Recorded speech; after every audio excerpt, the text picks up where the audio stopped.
Монгол Улсын засгийн газар. Сайн байна уу? Намайг цаг аргачаа гэдэг улсын 1-р дуу эмнэлгийн бүдүүн шулуун гэж нэмслэн юмч байна. Би мэргэжлээрээ 8-9 дэх жилдээ ажиллаж байна. COVID-19 цар тахлын улмаас бид бүхэн эмнэлгийн ажилчид ганц мэргэжлээр ажиллахаас илүүтэйгээр ковидын дайчилгаанд шилжиж хамрагдаж ажиллаж ирлээ. Өвчлөлийн ихэнх үед бол бид нэр эмнэлэг дээр 14 хоног өвчтөнтэйгээ хамт тусгаарлагдаж ажиллаж байсан. Энэ үед бол ковидын улмаас эмнэлэгт ирж байгаа хүмүүсийн тоо их, орны ачаал ихтэй, ирж байгаа хүмүүс нэг хүндэрч ирдэг байсан бол вакцины 1-2 дахь тундаа хамрагдсанаар өвчлийн тоо буурч бид бүхэн ковидын эмчгээс илүү мэргэжлийн үйл ажиллагаанд анхаарах боломжтой болж ирж байна.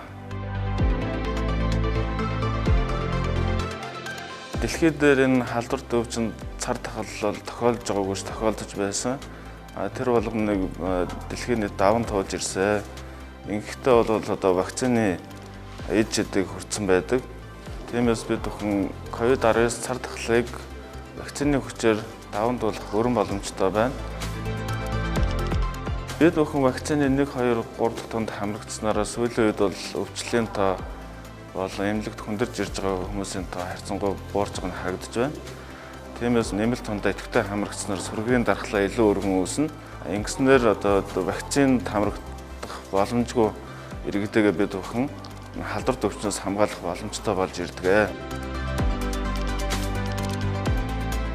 Цар иргэдэгээ нэг нийтийн төлөө, нийт нэгнийхээ төлөө вакцины 3 дахь тундаа идэвхтэй хамрагдаарай гэж уриалж байна.